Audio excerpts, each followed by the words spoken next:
begin.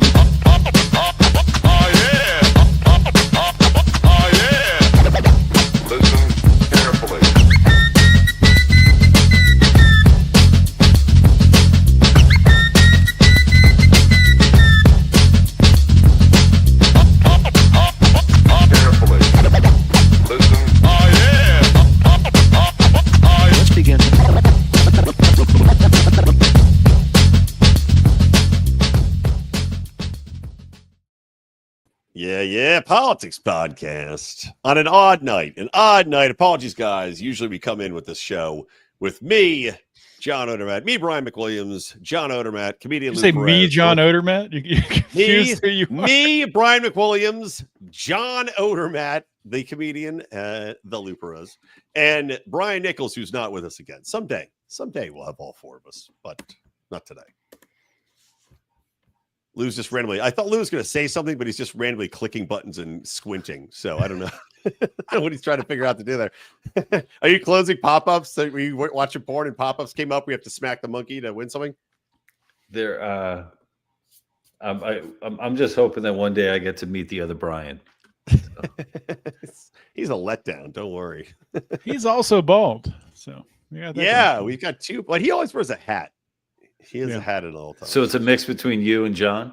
Yeah, exactly. Smush us together. Yeah. That's going to be such a surprise. They're like, wow, Brian McWilliams really went to all this trouble making a new Brian identity. It's like the worst clone job ever. Takes all the worst aspects. But Brian Nichols has like a QR code in the back too for like some of the other stuff he does. It'd be funny if you just put the QR code and it scans and all it does is add on hair and a mustache to his video profile.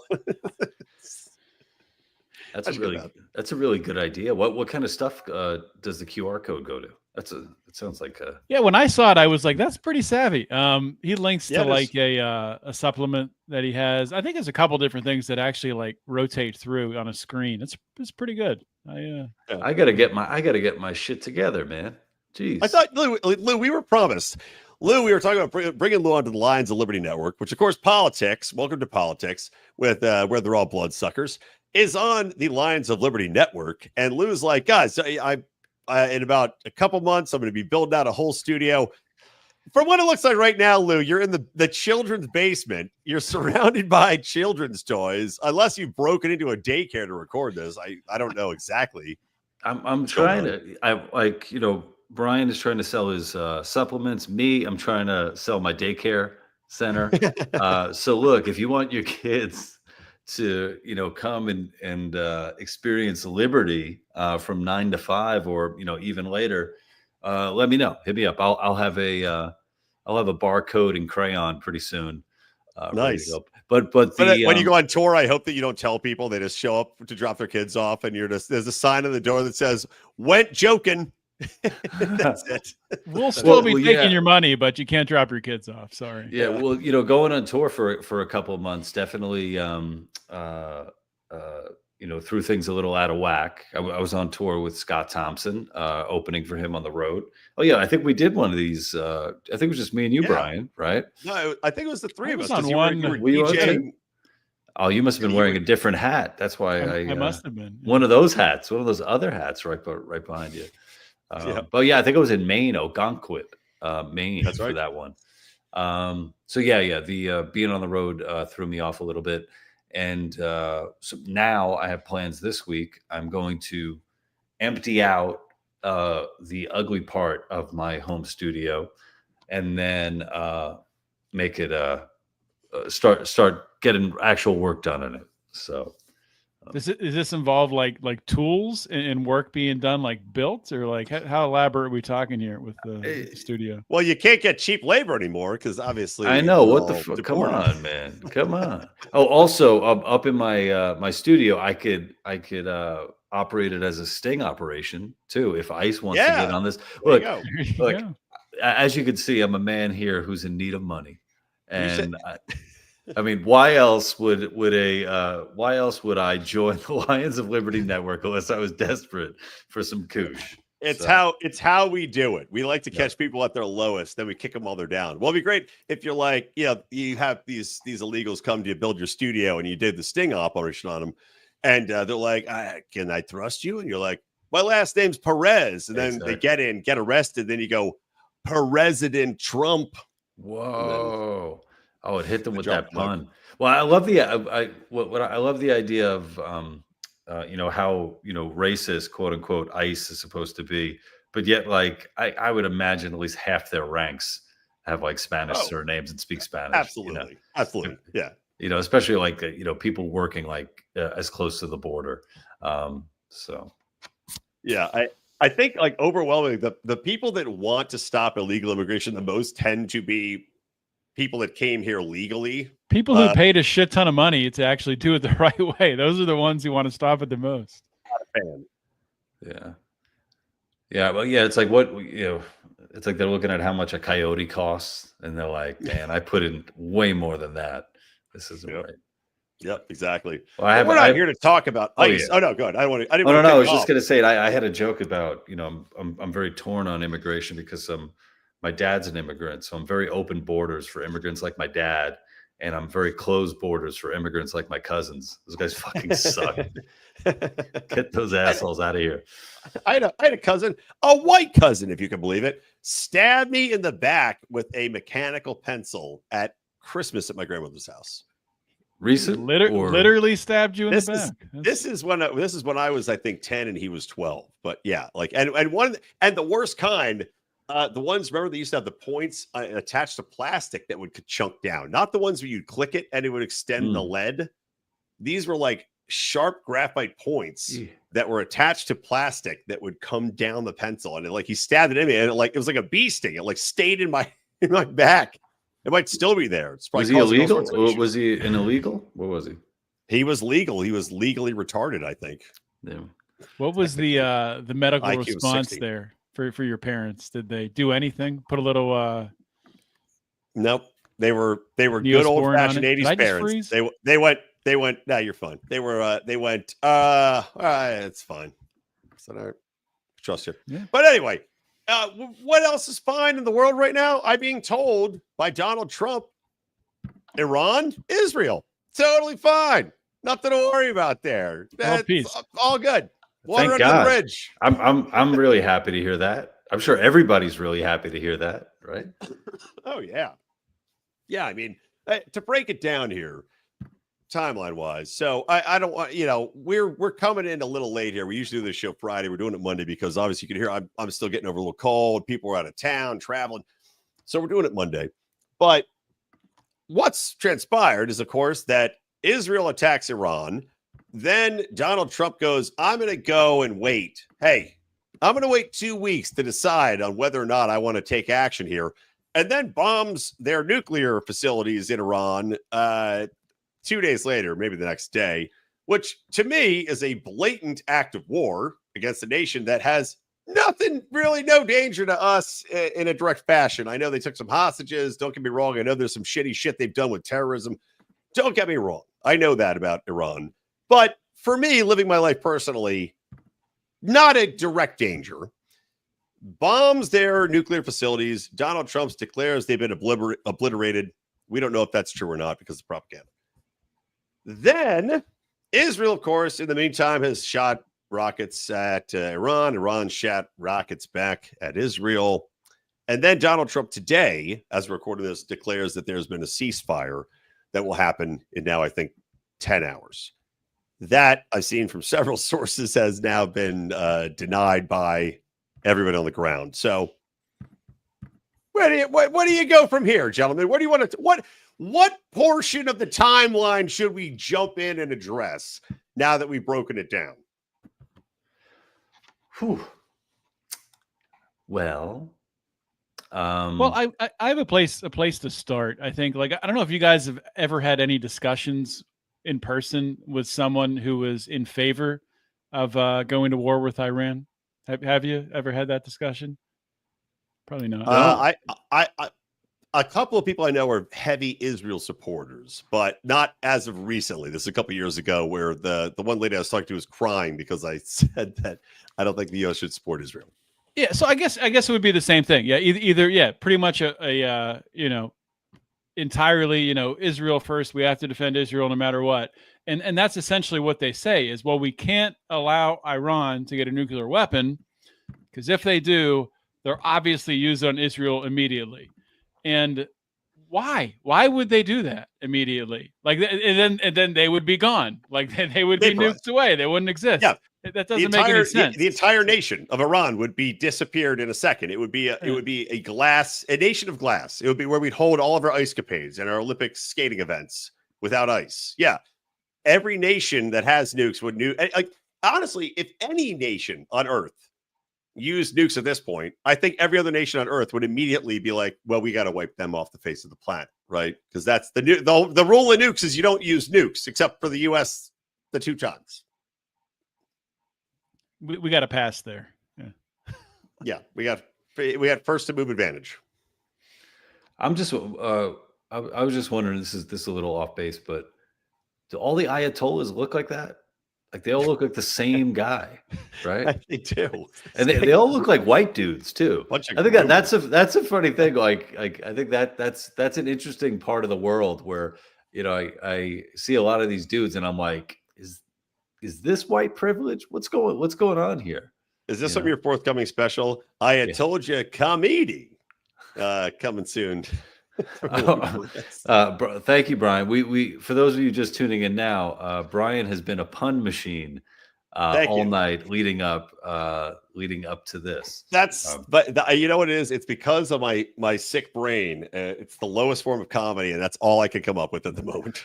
Well, I think and yeah, that was me just gracelessly trying out what could be a premise for something that hopefully maybe it probably isn't, but I mean, I think there is something to be said about this big thing happens and now it seems like it's deflated. And like I remember during Trump's first term when they killed Soleimani, the general. And a lot of people were really worried that was the start of World War III. And we've had a lot of this is going to start World War III. This is going to start World War III. And nothing happened. Or I'm not going to say nothing happened. I think there was, there might have been, some stuff that, went back and forth, but World War III didn't happen. And now we have, this other event.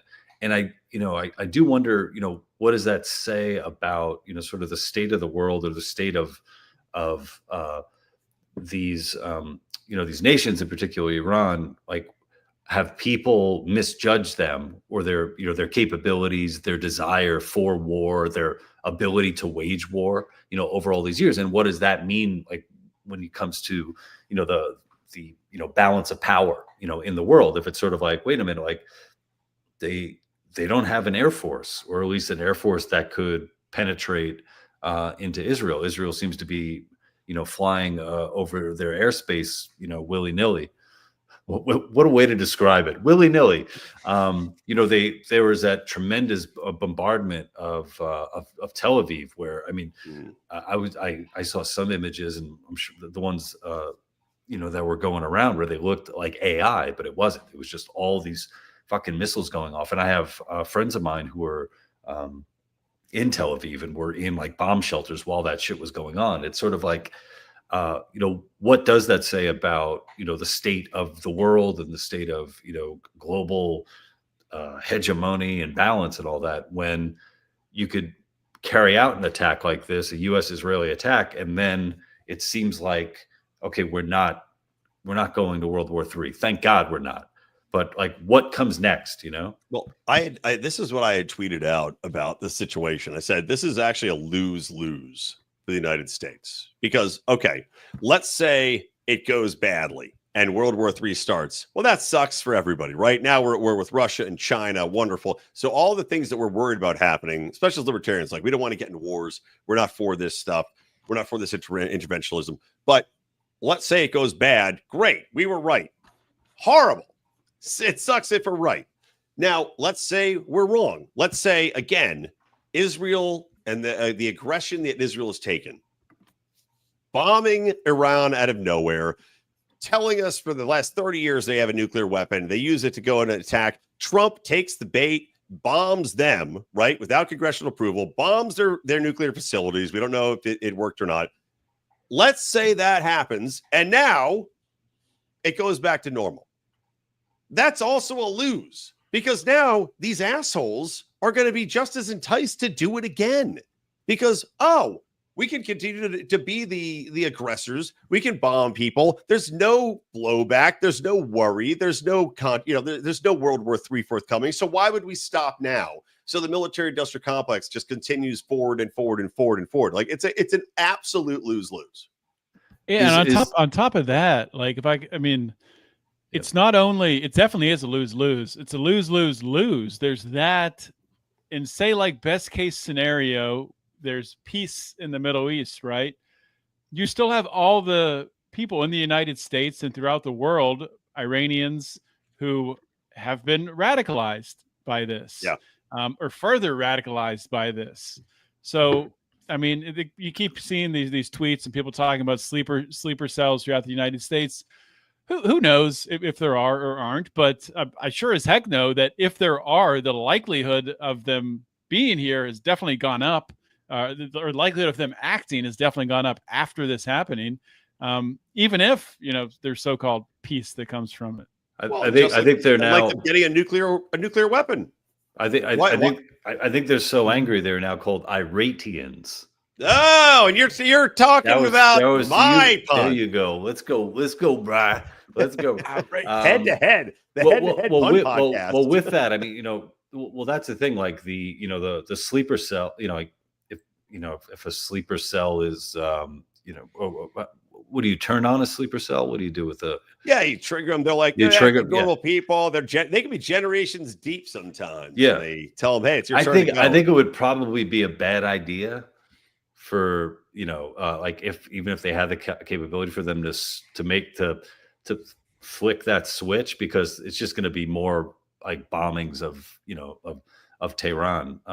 I do wonder though, like I haven't been following the Ayatollah and what he's tweeting. I haven't been kept up on that for the past few hours, but just like Donald Trump, he only tweets on social, and then you have to get it reposted.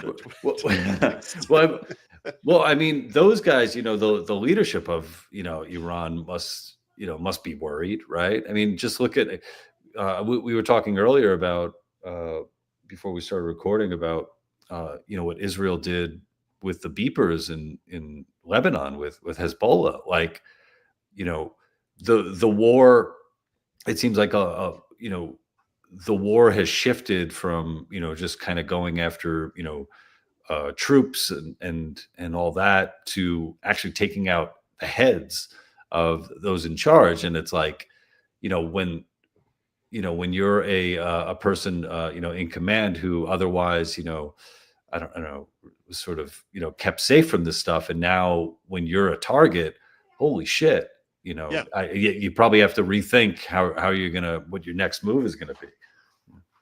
Well, it's like North Korea, right? And I think on this, or with Russia. And this is the same thing with Iran. And who knows? Maybe Iran's been right. Maybe they've had nukes for the last 30 years and they just haven't used them. But when you put them in a corner, right now, you put them in a corner where they're like they've got, and the UN Secretary, Inspector, whatever, he said, Inspector General had said they have enough nuclear material to create 10 nukes as is. Right, you blow up the facilities that enrich it, fine, but they still have enough to make 10 nukes. So they already have that stuff. You've now put them in a position, if they think that the United States and Israel are going to full out just bomb them, well, now you've increased the chances of them using a nuke, where before it was a defensive weapon. If they think that they could be wiped out, human nature is that the people in power want to stay in power. And if they're going to go out of power, they're like, well, okay, if you're going to take me out, I'm going to take you out. It's the same thing with North Korea. It's the same thing with Russia. Like, to push nuclear brinksmanship with Russia is to put them in the position where they go, we're now in an unwinnable spot where everyone's against us. So why would we not use the nukes, right? If you're going to take us out, we'll take you out. And that's the one thing you don't want with Iran. So why would these neocons, why would Israel, why would they want to bring the United States in? Because if anything, you increase the chances that Iran wipes you off the planet, where before a defensive nuke, you leave them alone, they leave you alone, then you actually both might continue to exist. So I got a tweet I have to share that I think, or I guess it's a truth that Trump just truthed. And he's not calling them nukes anymore. He's calling it the N-word. Yeah. Did you guys see this? I did see the N-word tweet. So is it with a hard R at the end? Yeah. Did I hear former President Medvedev, is that right? From Russia. Medvedev casually throwing around the N-word, parentheses, nuclear, with an exclamation point, and saying that he and other countries would supply nuclear warheads to Iran. Did he really say that, or is it just a figment of my imagination? If he did say that, and if confirmed, please let me know immediately, all caps. The N-word should not be treated so casually. I guess that's why Putin's the boss. All caps and quotes. By the way, if anyone thinks, is this real? If anyone thinks our hardware was great and for the week, what were you going to say, Brian? No, I honestly, this is what we were talking about in a private discussion with our Patreon, which you guys want to be patreon.com/Lions of Liberty. We were talking with some people about the AI and the AI. Can I sound older? The AIs. AI. The kids in the AI.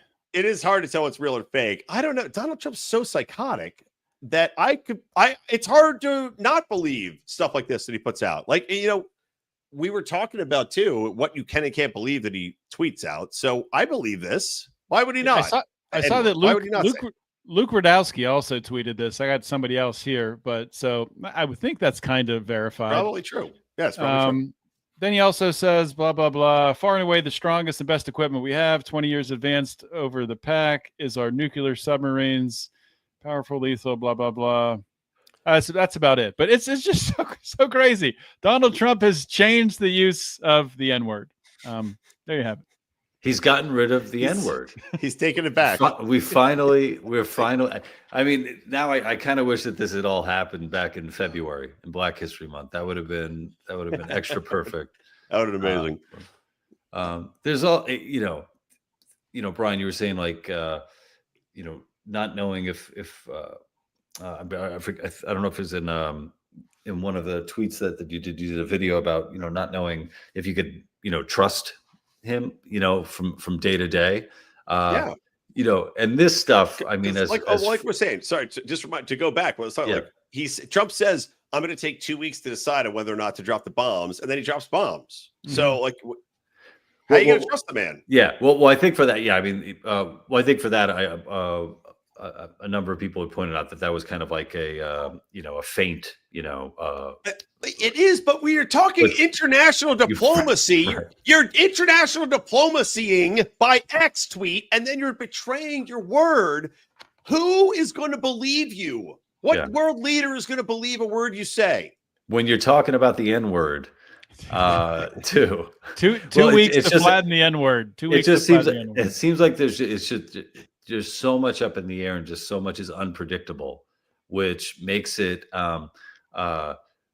crazy, sometimes entertaining, and I don't know what what's the next thing that's going to happen tomorrow. If it's crazy, it's got to get sexy and beautiful like the TLC song. Where's Left Eye at? Yeah, dead. Oh, rest in peace. She is dead. If Trump were to come out and for no reason just start praising Left Eye Lopez, that would be incredible. Rename the national lawn after her. I mean, here's the big question is, like I said, can we believe Trump? And it's not just that, it's like you said, this 12-hour, he just announced 12-hour ceasefire, then the war is over. The 12-day war is over. We have no proof of that. I've seen counter tweets to it. Can you believe a word he says? Do you think that the war is going to be over? The quote unquote war, this whatever scuffle, this exchange is over, or like everything we see, is it just another extension? Is it Israel, who, by the way, let's not forget, Israel, who's been bombing the living crap out of Gaza, just decimating that entire population, needs a PR win. Is this a convenient PR win for them? And is that the entire reason they did it? And we fell for it and we helped them out. Well, it's definitely, I mean, PR, but also, I guess, strategically, it's a huge win. I mean, they're fighting on, multiple fronts, and, having, successes.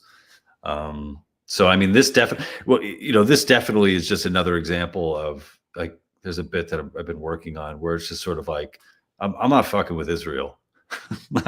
Like to the point where, I'm going to every bar mitzvah that I'm invited to.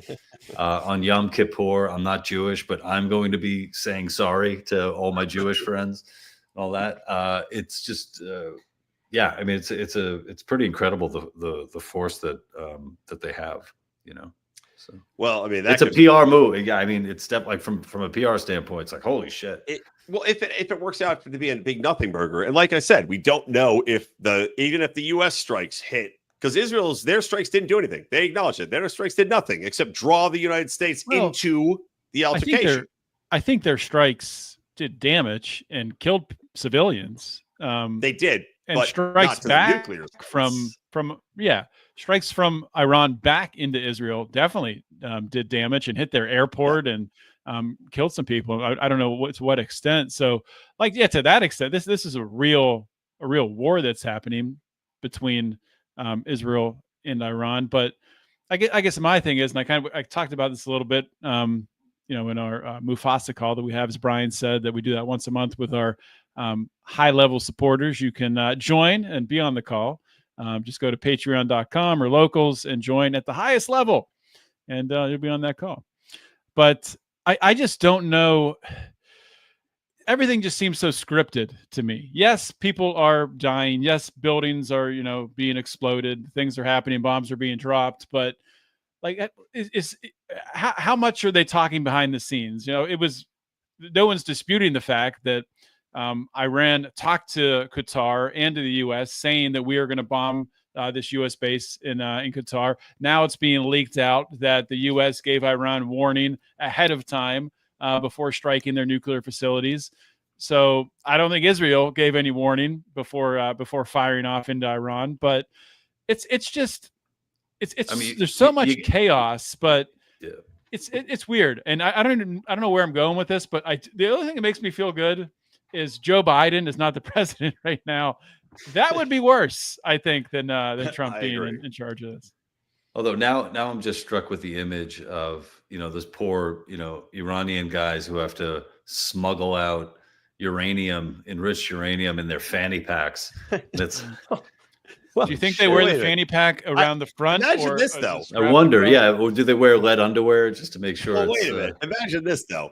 If Biden and Harris had won, you know what? That might have been a victory, especially if there's a chance of the U.S. Bombing their nuclear sites. Maybe Iran. People talk about Iran. Oh, they're not tolerant of gays and trans. All they got to do to protect those nuclear sites, stock them with gay and trans people, and Biden and Harris wouldn't touch them. Wouldn't drop a bomb. Paint them pink. Paint them pink. How do you guys feel? How do you guys feel that there was apparently there was at least one lady involved in the bombing? So proud of her. I'm glad, unlike the Apollo missions, that they didn't blow up. Not the Apollo. What was the one? Yeah. Nobody. The Challenger. This bad joke. Thank you. Unlike the Challenger didn't explode. Didn't people give that was a really awful tragedy, Brian? Yes, it was. I'm not discounting that. You had to bring it up. I'm sorry to all those who lost members in that tragedy. Yeah. Sorry to all those watching who passed away in that tragedy. I'm sorry. Yes, and their family members who are supporters of the show. Who gives a flying shit? There was something. There was some other DEI thing I saw. Somebody tweeted out. No, people got mad at Pete Hegseth for saying, "Great job, our boys did," and they're like, "Excuse me, there was a woman involved." That's the New York Times, right? The New York Times, right? Oh, it's so ridiculous. Well, in the commute, what was it? It was a 36-hour flight, right? Like, oh God, what a nightmare! Who wants to fly that long?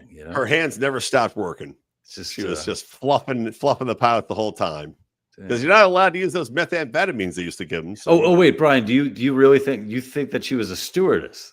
You don't think that I she was? I didn't say that. I said that's a fluffer. What you're saying. Wow. They probably had a gay male stewardess on those flights to take care of that shit. Wow. Well, I'm very offended. We just lost one viewer there. Yep. All there goes gay male stewardesses just unsubscribed. Yeah, it's. I don't know. The thing I wonder now, right? Moving forward, I don't know. And again, it's hard to say because we have no idea what's actually true or not true, whether or not there's a ceasefire or not. My guess, here's my prediction as of right now on Monday night. My prediction is that yes, there will be a ceasefire because there's no reason to not have a ceasefire. You're not going to go to full out war. Iran knows that now because Donald Trump has bombed their facilities that we will, in fact, risk American lives, spend our money for a war that's not ours, even though, and we can talk about this maybe on next episode, the schism that exists now between MAGA over this and what's been played out with influencers, which has been fascinating. But Iran knows now, okay, well, if we fight this war, we're going to get America on our back, and that's not worth it. But the point that's been made, and is a very salient point, is that, okay, the fact that Iran is not retaliating, and this is not a full-scale war, and this is not the end of the world or World War III, pretty much proves the point that we didn't need to do this to the beginning, that Israel didn't need to start this to begin with, and that we didn't need to get involved to begin with, and that there was no reason to do any of this shit to begin with. And we've, flirted with catastrophe for absolutely no reason. Because if Iran is willing to make peace and say, look, it's all good, then clearly the rational people that wouldn't have dropped a nuke on Israel to begin with. Wait, or is it like more of like sustaining an ass kicking and like, okay, I don't want to fight back, or we don't want this fight. I don't know. Well, yeah, but that's the thing. But that's the point. If they don't want this fight, we didn't need to start the fight because they already know that they don't want the fight. Yeah, well, yeah. It's like beating. Israel's beating up a handicapped kid in the hallway, and America comes along and pushes him in the locker and closes the door. I mean, what are we talking about here? I can't believe. Here we go again. Brian McWilliams calling Iranians handicapped. It's just. My goodness. We all know the Iranians throw their handicaps off the roofs anyway. So we all know the handicapped don't use fanny packs. Come on. I think I'm very guilty of not seeing the forest for the trees. Like I get so bogged down, maybe just intrigued with like these like small details like that, like the fact that there was a woman on the flight, and the fact that you thought she was a stewardess was great. I'm gonna think about that, but the big picture stuff, like I do wonder. It's like what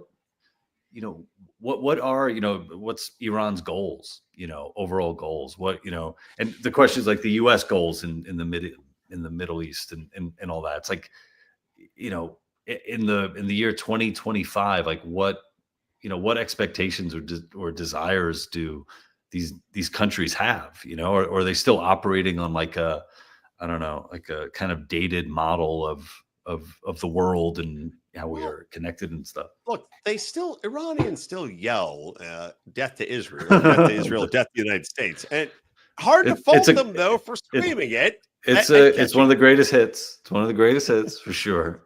But I mean, we did overthrow their government, and we've been destabilizing that region forever. So it's hard to blame them on that front.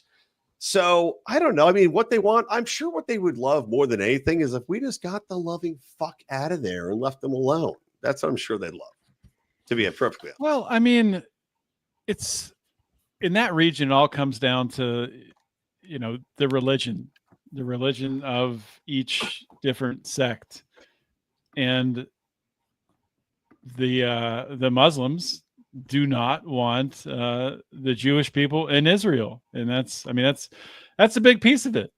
And obviously, Israel has a lot of control over U.S. politicians. So it's not really what does the U.S. want; it's who is paying the politicians to get them to do what Israel wants them to do. And that's a lot of the extent of it. But I mean, is it?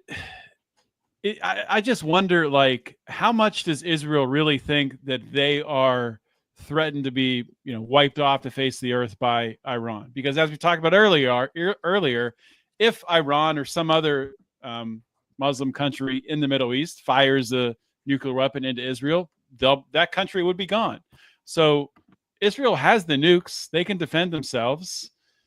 They have the Iron Dome, which kind of oddly got penetrated quite a bit by these Iranian missiles, which that's another discussion, I think. Well, like the iron diaphragm getting penetrated all the time. Yeah, what happened there? But it's I guess what I'm getting at is like how uncomfortable is Israel, and how much is it that they just want to flex their muscle, maybe show off some of the U.S. military technology that they have. How much do they really feel threatened? Do they really feel like they had to, shoot so many missiles into Iran and cause destruction? I don't know. And all Trump cares about is being popular. So you can kind of view everything with him as like, Trump's not going to get bogged down in Middle Eastern war if he can prevent it, because he knows that's going to lead to him being unpopular. So I don't know. It's hard to filter through all the different angles, all the different players, all the different countries, all the different people funding this. Lou gets a text right, so he's going to respond. Yeah, I don't know, man. The popularity thing is a little bit tricky for me, because I think Trump, if anything, has, and I know we said we were going to say this, but I guess we'll just get into it now. My kids are already going to bed. That's why I was leaning over to kiss them. Trump's lost a lot of popularity over this. I mean, honestly, I think it's one of the worst things he's ever done. He ran on not getting involved in new wars and fiscal responsibility. I mean, he lost a lot of popularity because he did not support Musk and Doge as much as he should have. Getting us into more wars.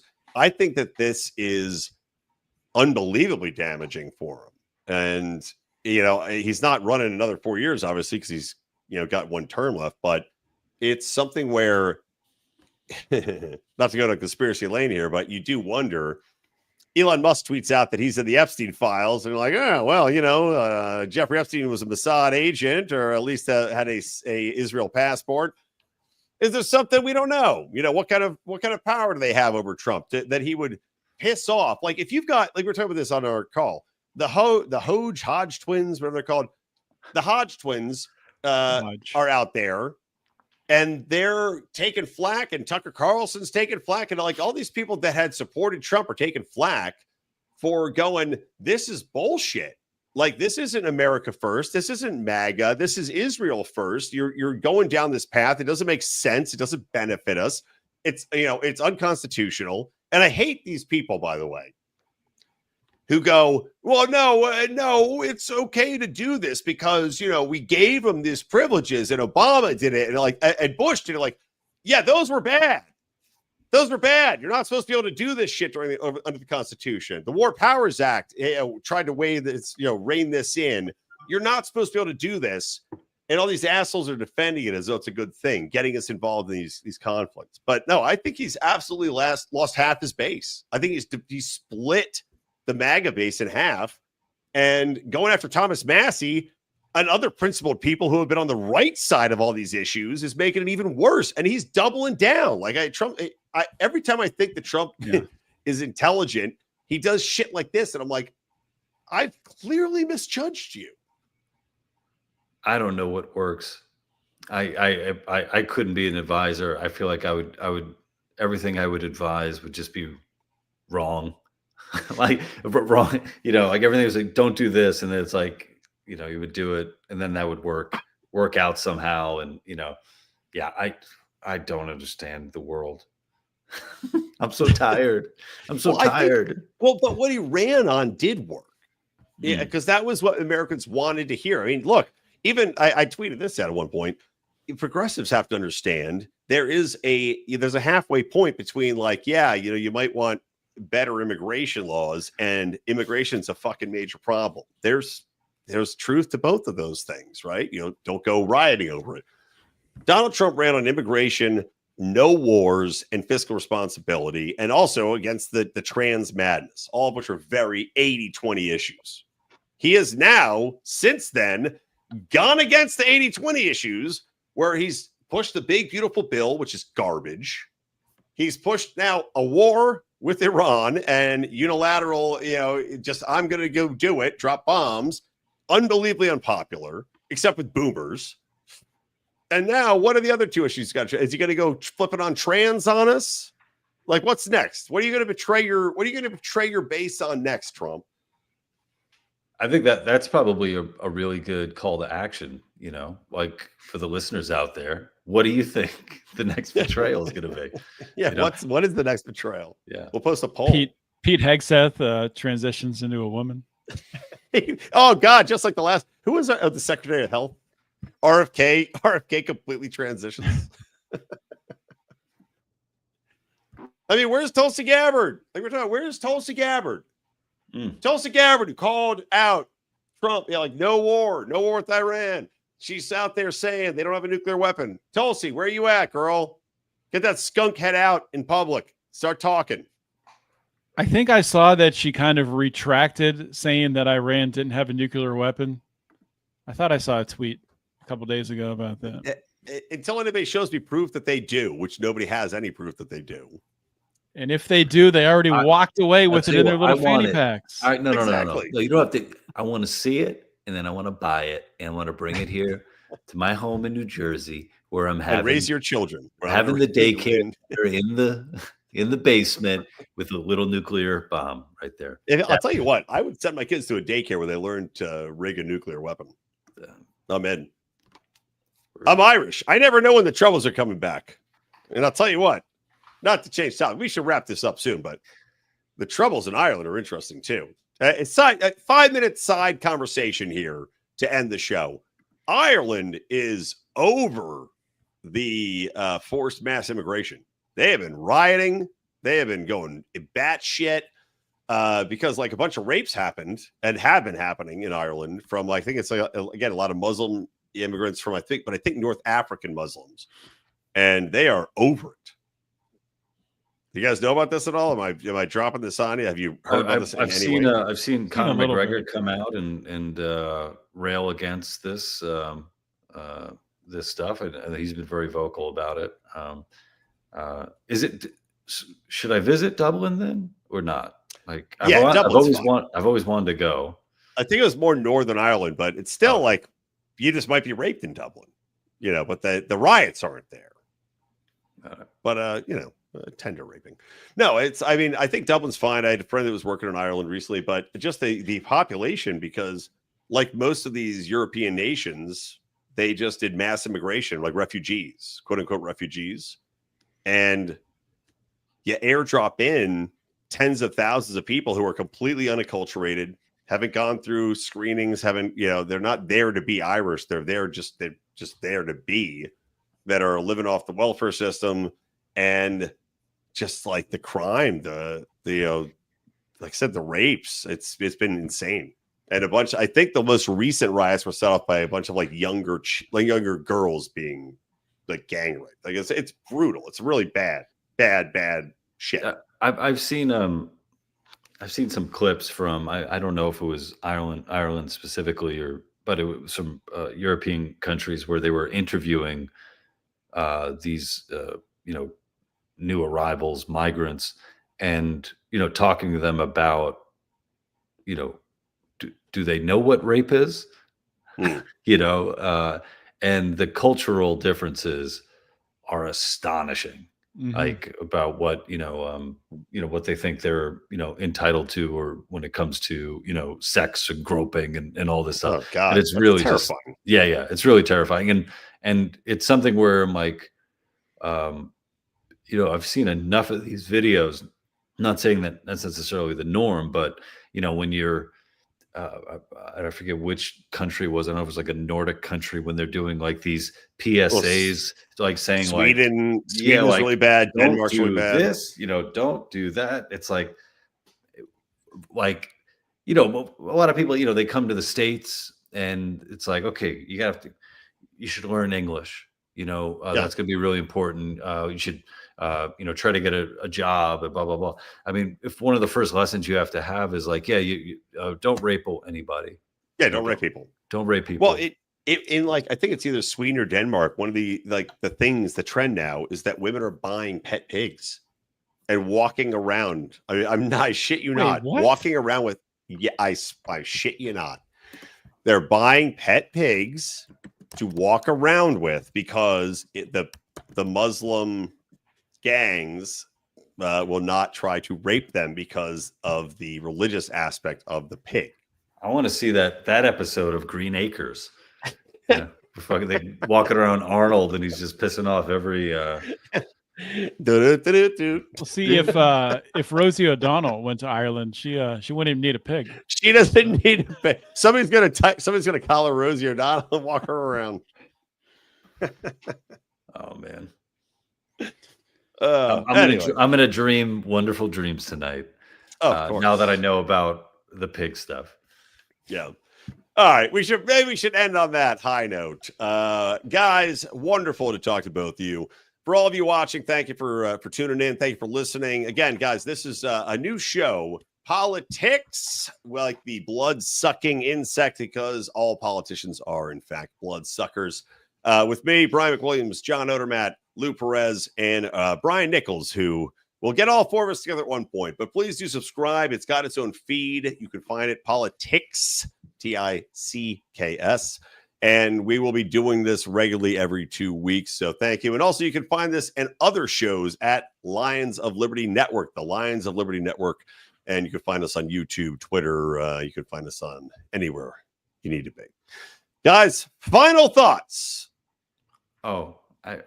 This. Okay, great. Odie, anything to say?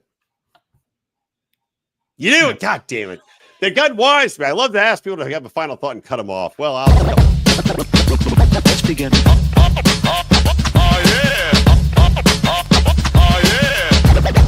Listen